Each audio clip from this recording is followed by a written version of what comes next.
Hello and welcome to this video.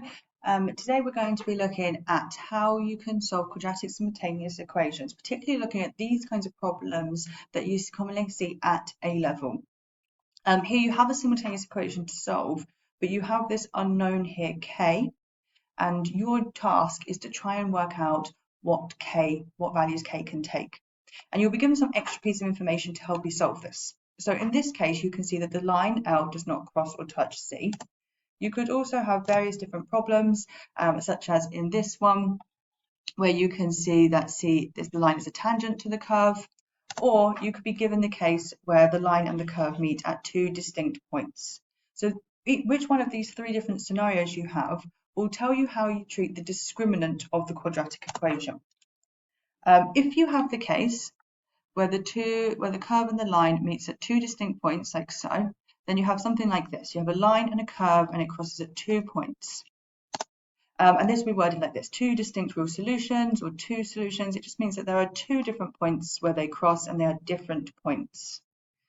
Or if you have the case where you have a curve and a line, and the curve just meets the line at 1 point, like so, then your question will say something like this. It'll either tell you that there is one solution to the simultaneous equation, two equal solutions, which is the same thing. Essentially, you have 1 point, two solutions here, but they're the same.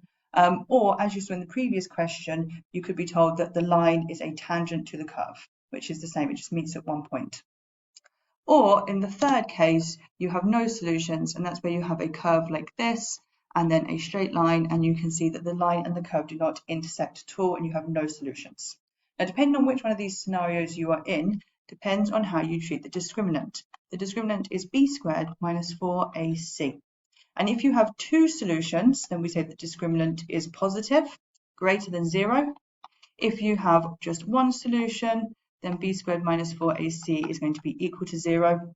And then if you are in the situation where you have no solutions, then b squared minus 4ac must be negative or less than 0.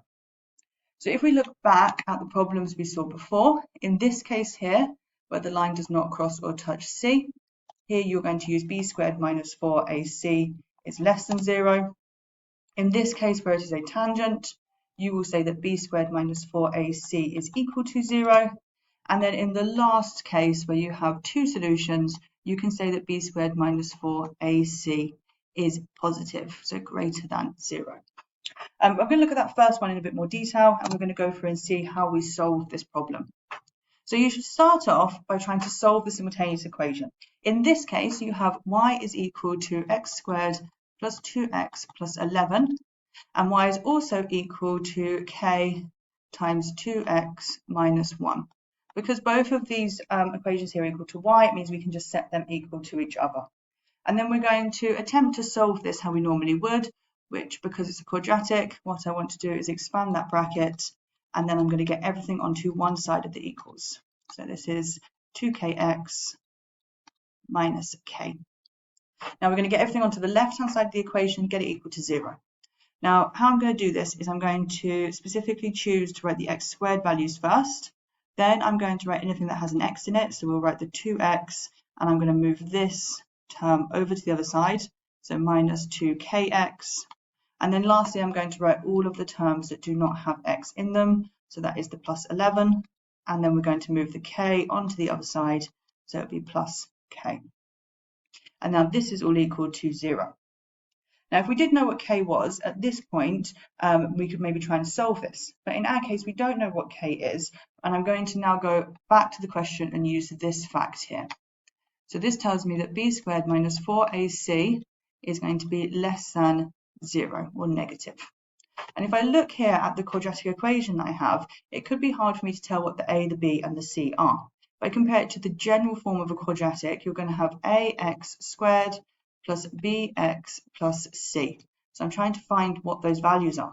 A is easy to see, so a is the value before the x, which is x squared, which is just going to be 1.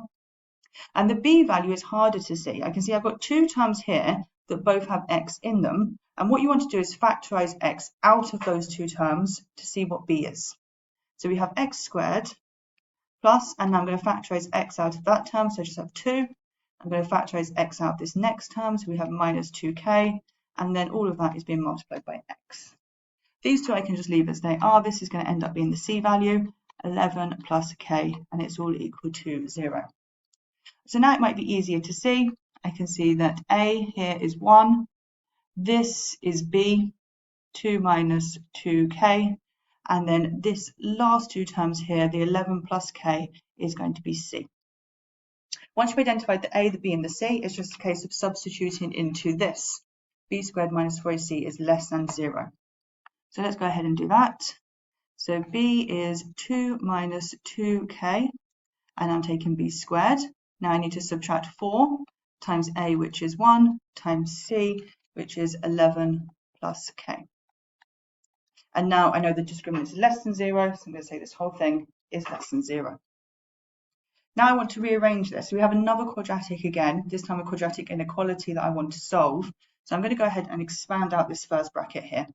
So remember, if we have 2 minus 2k all squared, this is the same as 2 minus 2k multiplied by 2 minus 2k. And so we're expanding this double bracket now. And so this is going to give me 4 minus 8k plus 4k squared.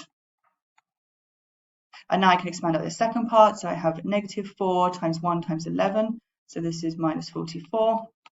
And negative 4 times 1 times k. So this is minus 4k. And this is all less than 0. Now I want to collect together these terms. So I'm going to start off with anything that has a k squared. So that's just this one here, 4k squared. Now I'm going to deal with anything that has k in it. So I have minus 8k minus 4k, that's minus 12k. And then I'm going to deal with the numbers. So I have plus 4 minus 44, so that is minus 40. And this is all less than 0. So now what we are left with is a quadratic inequality. In order to solve this, first of all, I'm going to consider what happens when it's equal to 0 as opposed to less than 0. So we're going to consider what happens when we have 4k squared minus 12k minus 40 equal to 0. So I'm trying to find out what the roots of the function are. They're going to be important.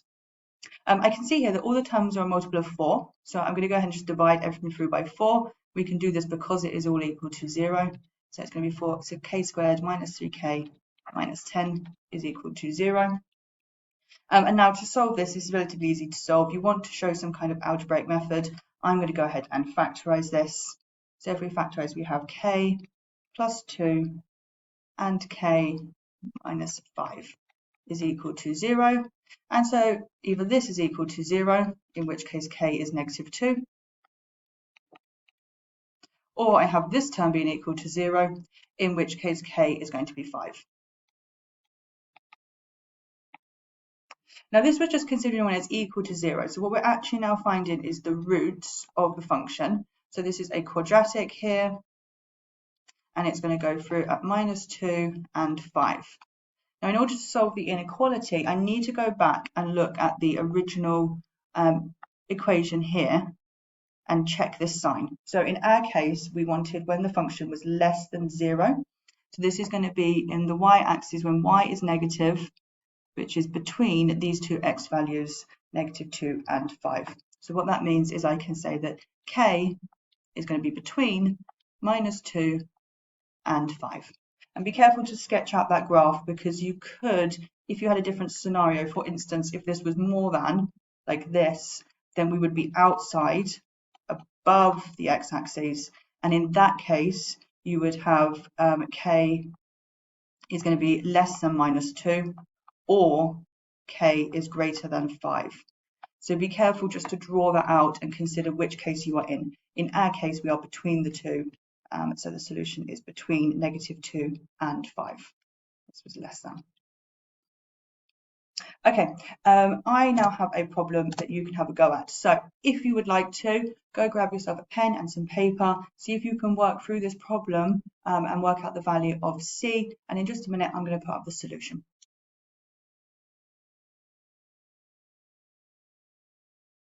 Okay, so if you've worked through, this is what you should have done.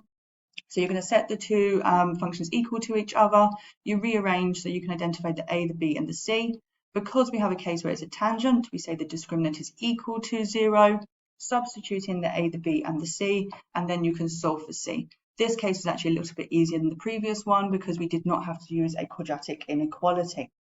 I hope that all made sense. If you struggled with any of the algebra here, I will link in the description to a video that will help you with factorising quadratics and also quadratic inequalities. And I hope you found that helpful.